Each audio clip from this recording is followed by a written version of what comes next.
daayira yi kon bu ko defee sama jëwriñ ñi ma toogal ñoom dinañ am ci yuñ ci dikk incha allah. kon sama jëwriñ ci nekk sama càmmooñ mooy Serigne Bamba tey moom moo dalal jotaay bi fii ci Touba Angers ndax moom mooy jëriñu waa Angers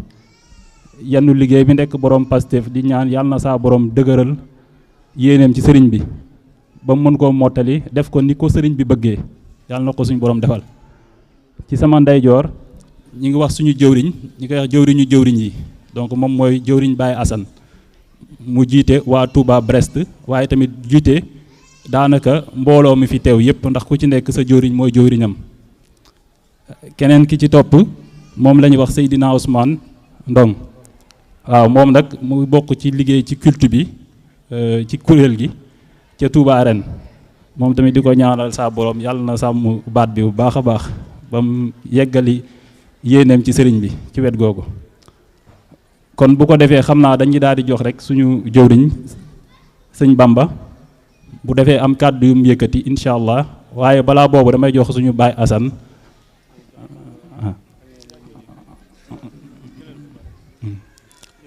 ak saa waaw kon dañuy jox jëwriñ Bamba mu tàmbali liggéey bi bu ko defee ñu daal di mën a tënk jërë ngeen jëf. auzu billaahi mina shaytaani rajiim bismillaahi rahmaani rahiim asalaamaaleykum wa rahmatulaahi taala wa barakaatu. mbokki taalibe yi mbokki jullit yi ngi leen di nuyu di leen ziar di tàmbali suñu kàddu di ñaanal sëñ Muntaxa Mbàkke mu yàgg fi loolu te ànd ak wér. di nuyu suñu jëwriñ Assane Kébé jëwriñu fédération ouest bi di jaarale nuyoo bi ci moom mu wàcce ko ci fédération bi yëpp di leen dalal jàmm ci fii ci Angers. xanaa di tàmbali suñu kàddu di leen santaat bu baax daal ba ngeen ñu dénkee liggéeyu màggal gi muy màggal fédération bi. xanaa di wax alhamdulilahi rabbil alamin di sant suñu borom di sant sëñ Tuubaa bu baax a baax a baax bu ñu mayee kàttan ak mën-mën ak tal ak fekkee ba ñu teewee màggal gi. xam naa di leen dalal jàmm rek ndax di wax tamit ni màggal gi dañ ko ànd ak fédération bi du caagee ni Angers lañ koy màggalee rek ni waa Angers ñoo yoroon liggéey bi yëpp. waaye fédération bi yëpp ñoo ci taxaw daanaka depuis mois de décembre ba ñu dénkee liggéey bi ba léegi ñu ngi ci nekk di ko waajal def ay réunion di def ay ndaje di ci waxtaan di tënk waaye du waa Angers kese maanaam fédération bi yëpp laal ñoo ci taxaw. kon di dellu sant bu baax a baax waa fédération bi ci ndigalu jëwriñ Assane waaye tamit di santaat bu baax a baax waa Angers ak yi ko wër ndax gis nañ seen taxawaay bu baax a baax ci màggal gi. waa tàmbalee ko ci waa daayira bi waa daayira Touba Angers fa waa itu daayira ni waaye tamit di sant tamit waa dëkk bi yëpp ndax ñëpp a ci jàpp daal te loolu tamit beetuñu ndax xam nañ ni ngeen ñu taxawoo ci dëkk bi ndax bañ du première fois ñuy màggal fii ci Angers ndax defoon nañ màggal gi 2009 defaat ko 2013 ak 2011 ak bu ñu fi mujjee màggal fii muy doon 2018 doon mat na juróom-benni at. waaye ci diggante bi dara soppeeku daal ci seen taxawaay ci daara ji ñu ngi leen ci santal bu baax a baax xam naa di wàcc foofu di ba ci kanam incha allah di ziaraat bu baax jëriñ Assane bismillah. waaw jërëjëf Serigne Bamba kaddu gi am na solo léegi bu ko defee dañuy daal di jox sëñ Ousmane bu ko defee am yenn rappel rek yoo xam ne lay def xam naa sëñ Ousmane va intervenir en langue française pour permettre à nos invités qui ne comprennent pas cette langue de pouvoir profiter un peu de la journée. Il va nous parler sur le fait que les Mourides ont une force incroyable, particulièrement on peut réaliser pas mal de projets en les finançant nous-mêmes, sans passer par les banques. Donc son intervention va s'accentuer là-dessus, afin de nous expliquer comment on pourra encore réorganiser aujourd'hui au sein de la fédération pour pouvoir bâtir des patrimoines mourides. Qui dit patrimoine mouride dit Kër Serigne Touba, comme on a l'habitude de l'entendre. Kon bismillah, Sëñ Ousmane. Bismillah. Assalamu alaikum wa rahmatullah. Nous remercions Allah de nous avoir encore une fois permis d'être devant tout le monde, de se réunir encore une fois pour célébrer le départ en exil de Cheikh Ahmadou Bamba. Donc c'est un jour de réjouissance, un jour d'actes de grâce, mais également de culte. Donc nous remercions Allah de nous avoir permis encore une fois de se réunir ici. Donc ma prise de parole va s'accentuer ou bien s'articulera sur le thème la nécessité de s'unir pour relever les défis contemporains. D'abord, je dois préciser qu'au départ, ce n'était pas moi qui devrais faire ce résumé-là, c'était Diorin Momar Ndiaye de Rennes qui devait le faire, mais actuellement il est occupé et depuis ce matin au niveau des rythmes. Donc nous essaierons d'être à la hauteur. La nécessité de s'unir pour relever les défis contemporains. Donc voilà le thème. Il faut dire que l'unité et l'union est d'abord une prescription, une recommandation dans l'islam. Dans le Coran, Allah nous dit « Wattasimu bihablillahi jami'an wala tafarruhu » et tenez-vous bien sur la corde d'Allah et ne divisez pas. Donc avant d'être une nécessité, c'est une prescription, une recommandation d'Allah. S'unir veut dire se rassembler, se regrouper autour d'un projet commun. Autrement dit, fédérer les énergies pour atteindre un ou des objectifs communs. Donc si nous avons senti le besoin de nous réunir, de nous regrouper, de regrouper tous les daïras en une fédération, c'est parce que nous considérons que nous avons un projet commun, nous avons les mêmes objectifs. Et l'objectif commun que nous avons n'est rien d'autre que d'obtenir l'agrément d'Allah par la vulgarisation de l'œuvre et de l'enseignement de Cheikh Ahmadou Bamba. Aujourd'hui, donc, nous sommes dans un monde qui est caractérisé par des valeurs, par une déperdition des valeurs, une recrudescence des violences, un recours abusif aux armes, l'absence de l'esprit de tolérance, le racisme, le manque d'éducation des jeunes, etc. Donc le défi majeur que nous, Mourites, avons est de montrer à la face du monde que les œuvres et l'enseignement de Cheikh Ahmadou Bamba peuvent être une alternative crédible sur laquelle on peut se reposer pour avoir un monde meilleur. Puisque aujourd'hui nous sommes dans un rendez-vous, dans le rendez-vous du donner et du recevoir, comme disait le président Senghor, donc voilà l'objectif majeur ou bien le défi majeur à relever, c'est-à-dire de montrer à la face du monde que Cheikh Ahmadou Bamba est la solution. Donc peut-on réellement atteindre cet objectif dans la désunion ou bien dans la discorde? La réponse est évidemment non. Aujourd'hui, nous sommes dans l'ère des grands ensembles, c'est l'union qui fait la force. Si, par exemple, Serigne Fallou, le deuxième calife de Serigne Touba, a convoqué tous les mourides ou bien a déplacé le Magal à Touba, c'est justement dans le but de réunir les mourides et de leur permettre de vivre le Magal de Touba en communion, également de tisser des liens de solidarité et de fraternité. Voilà un exemple patent que l'on peut prendre pour montrer à quel point l'union est quelque chose également de sacré dans le mouridisme. Donc nous avons autant de défis à relever. Il faut travailler par exemple à rendre encore plus visibles les actions sociales que les daïras ont. Par exemple à Touba Rennes, nous avons une cellule d'accueil et d'intégration des primo-arrivants, notamment les étudiants. Donc je ne sais pas si ça existe également dans les autres daïras. Et même si c'est le cas, il faut travailler à mieux articuler, à mieux coordonner les actions que l'on pose. Il ne s'agira plus donc de contacter Diorin de Rennes pour lui demander d'aller trouver quelque chose. Mais en tout cas, il faut essayer de coordonner les actions. Tout à l'heure, le modérateur Diorin Mamcheikh a parlé d'une chose qui est très importante. Il s'agit de l'éducation des enfants. L'éducation des enfants qui, pour moi, est le point le plus important sur lequel nous devons travailler.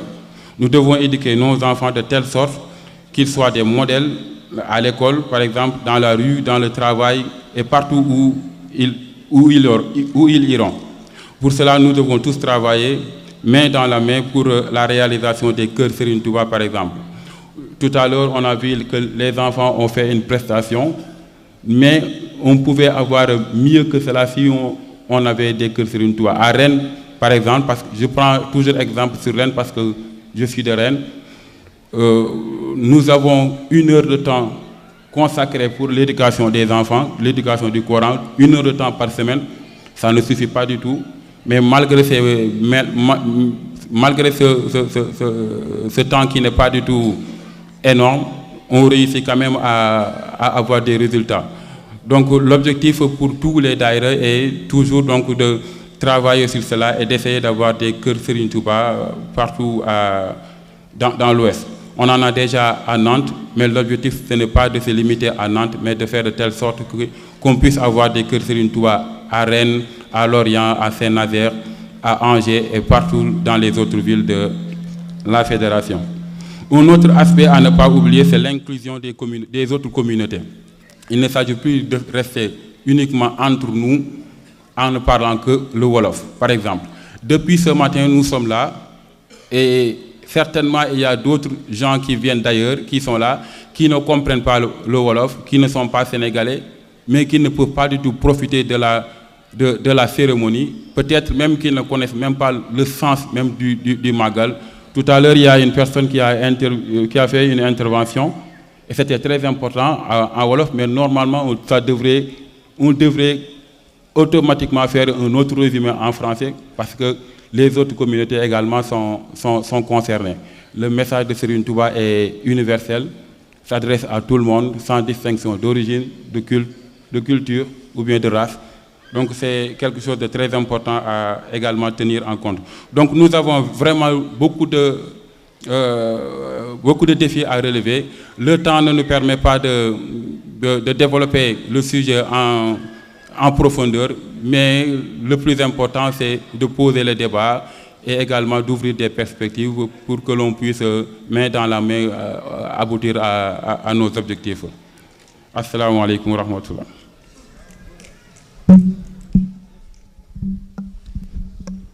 Jërëjëf Serigne Ousmane. Donc comme nous avons vu, Ousmane a posé la question sur laquelle je pense que tous les mourides et même les musulmans, je vais aller plus loin, devraient réfléchir. Particulièrement, on vit dans une société où aujourd'hui,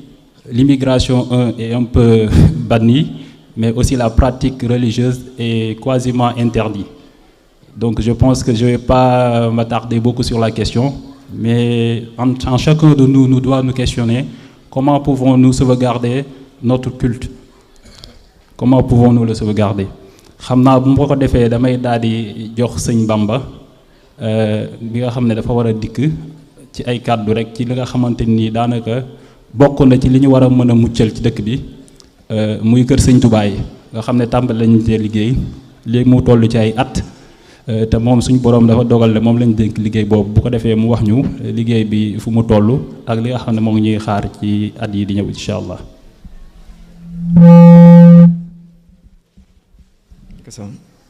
waaw jégaluwaat ci jëral kaddu bi xam naa di indi ay leeral rek lu jëm ci kër Sëñ Touba ak projet kër Sëñ Touba yi ci fédération ouest bi xam naa ku ñu yàgg a teewee ci suñuy jotaay di nga duñ fi wax loo xam ni yëgoo ko woon ci jawtu nañ ko ndax jàpp nañ kenn ku nekk xam na ni fàggu nañu ab kër Sëñ Touba fii ci fédération ouest bi fële ca Touba Nantes. sabab bi nag daal ko mën suñuy fàttali depuis 2016 lañ amoon yéene bi am kër Sëñ Touba fii ci fédération ouest bi ginnaaw bañ ci amee ndigalu sëñ Mamour Mbacké kon ci 2016 lañ tàmbali liggéey bi waaye ci tënk rek maanaam 2017 ginnaaw ba ñu defee màggalu fédération ouest bi foofu ca Touba Saint-Nazaire ci lañ tàmbali def collectif bi 2017 ba 2022 ñu xayma yoon ko nag ci juróomi at suñu borom def tamit mu yam ci juróomi at yi si 5 ans de collecte ci juin 2021 mars 2021 ci la ñu xamal ne am na benn kër bu ñuy wecceeku fële ca Touba Nantes ci kaw loolu nag ci la ñu woote ab jaayante fii ci fédération ouest bi ngir liggéey bi gën a bar ngir ñu mën a gaaw fàggu kër googu ca Touba Nantes su borom defal ñu fàggu ko en mars 2022 janvier 2022 maa ngi jéglu ci lañ def compromis bi waaye 29 mars ci la ñuy signé acte authentique bi foofu ci notaire bi devant notaire ñu fàggoo ci lu toll ci 167 000 euros muy comme yu takku na waaye takkuwul ndax suñ ko tënkee ci mbooloo mi teew fii rek ci salle bi ku ci nekk su ci jeexe woon as tuuti rek maanaam loolu moom dañuy jàpp ne du dara daal kon ñu xam ni mbooloo murit moom fu ñu taxawee bëgg dara mënu leen téye daal suñ ko sukkandikoo rek ci ndimbalu sëñ bi. ginnaaw ba ñu fàggoo kër gi nag tàmbali nañu yeesal bi acte de rénovation yi ak projet extension bu nga xam ni amoon nañ ko ndax ginnaaw bu ñu ci waxtaanee ak waa Touba Nane dañu gis ni mbooloo Touba Nane du fa mën a xaj daal ci la ñu amoon nag yéene maanaam tàmbali projet extension ba déposé woon nañ benn dossier de déclaration de travaux au niveau de la mairie de Thoiré-sur-Loire ndax localisation bien bi c'est à Thoiré-sur-Loire à 20 minutes de Nantes. suñu borom tamit defal ñu xewal ba déclaration de travaux boobu ak li nga xam ne am nañ yéene yeesalee kër gi ñu déposé woon ko au niveau de la mairie am nañu accord mairie de Thoiré-sur-Loire. projet bi xam naa sax du ñàkk ni ñu ngi leen koy projeté ci écran yi su fekkee jàppandi na liggéey bi nag ginnaaw ba ñu amee accord bi ci la ñu commencé wut ay artisans ak tamit wut ay entreprises yoo xam ni yenn liggéey xam ni jàpp nañ ni duñ ko mën a defal suñu bopp ñu wut ab entreprise mu defal ñu ko waaye ba ñu ko saytoo gis nañ ni comme yuy tax liggéey boobu mat daa takk loolu moo tax nag liggéey bi xaw a stand by su ma ko mën a waxee noonu ndax comme yi ñuy soxla teewu fi tamit xat-xat bi taxoon na ba projet bi lu ñu fas yéene na négocier ak entreprise bi jotu fee antu diggante bañ tàmbalee négociation yi ak vacances mois d'août yi yéen ji nag mooy delluwaat ci liggéey bi yeesal bërëb bi ndax bërëb bi jamono yi ñuy toll nii na mu mel moom yéeme na daal laaj na sécurisation laaj na tamit ay travaux de rénovation yu bar daal ngir fi mu toll nii ñu mën ko livrer waa Touba Nantes xam naa kon suñ asante na ci dellu si waaye de manière globale liggéey bi maanaam dafa laaj passif dëgg daal ak mbooloo ak waxtaan ndax kër Sëñ Touba moom dafa nekk lu jàmp daal ci daayira yëpp laay mën a wax ndax gis nañ dëkk yu si bëri amatuñu sax salle bu ñuy defee daayira te loolu day gàllankoor loolu liggéey bi bu baax a baax sax maanaam ñun ñi waa Touba Angers xam nañ ci dara ndax amatuñu salle bu ñuy defee daayira te loolu tamit teewul ñu waajal màggal gi nañ ko waroon a defee dëgg la ñi ngi def daayira ci kër yi xat nañu bëri na ay jafe-jafe waaye du tee mbokk taalibe bi di teew saa su nekk rawatina nag bañ nekkee ci wàcce yu màggal gi kon di soññiwaat mbokk taalibe yëpp ñu suubuwaat baax a baax ci liggéey bi te bañ a tàyyi bañ a toqi ndax moom ginnaaw ay taalibe lañu saa su nekk fi rek ñu fi jógee fas yéene ñëw suñuy ñàkk ñu koy def ci liggéeyu sëñ bi xam naa balaa may jox kàddu gi sëñ Assane damay profiter rek nuyu sunu mbokk ak sunu mag muy Lamine Naam nga xam ni mooy maire Trélazé commune bu nekk fii à côté waaye xam naa su fekkee Lamine tu me le permets si tu peux venir 2 minutes rek ndax bu ñu commencé am jafe-jafe salle fii ci Angers nañ dem xool yeneen communes yi nga xam ni dañ nekk à côté de Angers suñu doon def Lamine Naam di sunu mbokk sénégalais tamit di maire dëkk bu mag daanaka mooy deuxième commune de l'agglomération ndax daanaka am nañ 18 000 habitants quasiment te bismillah te bu ñu nee wax ko dañu am jafe-jafe salle xam naa ma koy bàyyi mu wax la première chose premier conseil bu mu ñu def lu jëm ci wut ay kër Sëñ Touba ay jéegul am naa bismillah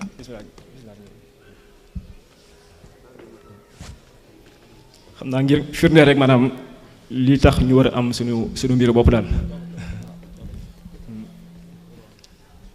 désolé du dérangement. salaamaaleykum tout le monde maa ngi jéggalu nag parce que wax dëgg yàlla fii ay jëwriñ ñoo fi toog ci tarixe bu baax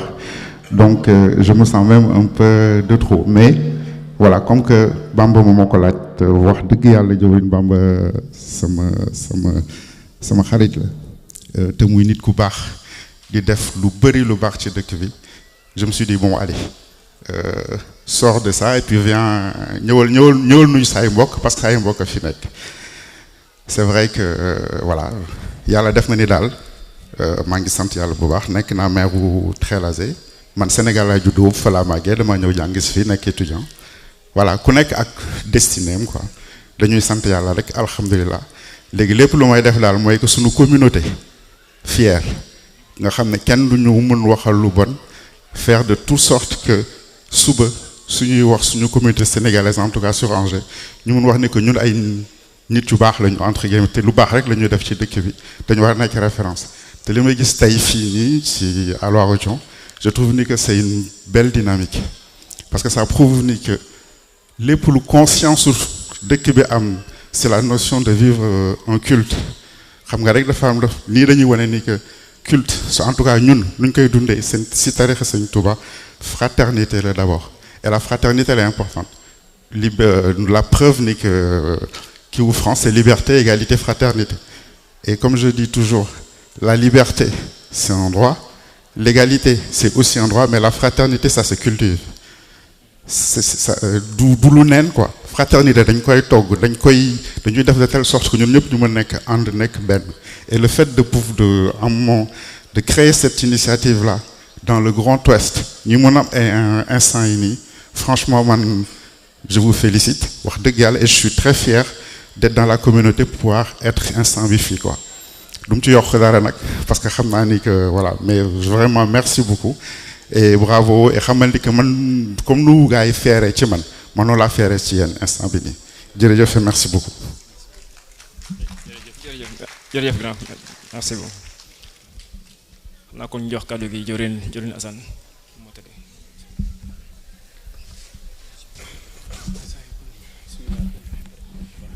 bismillahi rahmaani rahim barke borom Touba xaadim rasulillah barke borom Touba barke borom Touba ñi ngi nuyu mbooloo mi yëpp di nuyu mbokk julli di fi teew yëpp di nuyu mbokk taalibe yëpp di ñaanal sëriñ Muntaxa Mbàkke yàlla na fi yàgg te wér di ko ñaanal njabooti sëriñ Touba gépp te di ko ñaanal sëriñ Modou Mend mi nga xam ne moo fi toogal maam Cheikh ak njabooti Cheikh Rafal di leen siyaare te di leen dëwënati te di leen baalu àq te di ñaan sunu borom yàlla bu mu doon sunu mujjantalu màggal te yàlla nan ko sunu borom bi nangul yàlla nañ ci tase ngërëmu xaadimi rasulillah di nuyu ki nga xam ne mooy kilifa jataay bi ndem dëgg la nekk na loo xam ne ci ay atam lu gàtt la lu tuuti di ñaan yàlla gën a ko guddal muy sëñ Abdou sëy bu Mbàkke mu sëñ Abdou Latif mu Mamor Jaara moo jiite sànq tisibaar bi nekk ak ñun fii doon étudiant di jàng waaye ñun yoonu murid dafa am lu ñu tëddoo loo tuuti ci yoon bi boo sante Mbàkke rek yilif nga ñëpp kon Mbàkke Balla ñu ngi lay nuyu baax di la siyaar di nuyu soxna Daba Mbàkke mi nga xam ne ñoo jógandoo Brest ànd ba agsi ñoom it ñu ngi koy siyaar ñu ngi leen di siyaar ci bis bu tedd bi bu baax Mbàkke Balla yàgg leen fa wër te wér waaye nag man balaa may tàmbale samay kàddu day am loo xam ne dama koy sàkku ci mbooloo mi yëpp di ñaan suñu jëwriñ muy sëriñ Pape Sall mi nga xam ne muy jëwriñu fédération bi ak sëriñ Babacar Sarr ñu jóg taxaw ñu sant sëriñ Touba Xaadimu Rasuulillah barke borom Touba. góor ak jigéen mag ak ndaw bu kenn toog ne ñëpp jóg ñu sant sëriñ Touba Xaadimu Rasuul lii képp la ci am amu ci leneen. képp lii dong la ci am na ñëpp jug ñu nekk ci biti bu nu mënee dugg si na ñëpp dugg si ñu sant Serigne Touba Xaadimu Rasulillah bismillah Pape Sall sëñ Babacar bismillah Baye Ousmane bismillah